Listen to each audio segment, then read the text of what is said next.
Hi everyone, welcome back to my channel. Today recipe వచ్చేసి నా స్టైల్లో చికెన్ కర్రీని ఈ విధంగా ప్రిపేర్ చేసుకున్నాను. ఒక మట్టి కడాయిలో 5 టేబుల్ స్పూన్ వరకు ఆయిల్ వేసుకుని ఆయిల్ బాగా వేడయ్యాక 1 టేబుల్ స్పూన్ పోపులు, అలాగే కొద్దిగా కరివేపాకు, కచ్చాపచ్చాగా దంచుకున్న అల్లం వెల్లుల్లి పేస్ట్ని వేసుకుని పచ్చివాసన పోయేంత వరకు బాగా ఫ్రై చేసుకొని అందులోనే చిన్న చిన్న పీసెస్గా కట్ చేసుకుని ఆనియన్స్ వేసుకొని గోల్డెన్ కలర్ వచ్చేంత వరకు ఫ్రై చేసుకోవాలి. ఇప్పుడు చిన్న చిన్న ముక్కలుగా కట్ చేసుకున్న టమాటాలను కూడా వేసుకొని ఆయిల్ పైకి తేలేంత వరకు బాగా ఫ్రై చేసుకొని నీట్గా వాష్ చేసుకున్న చికెన్ కూడా వేసుకొని 5 మినిట్స్ పాటు వాటర్ అంతా పోయేంత వరకు ఉడికించుకోవాలి.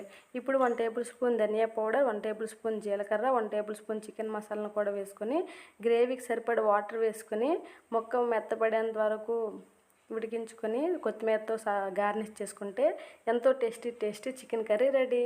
దీన్ని రోటీస్తో కానీ రైస్తో కానీ తింటే టేస్ట్ చాలా బాగా ఉంటుంది.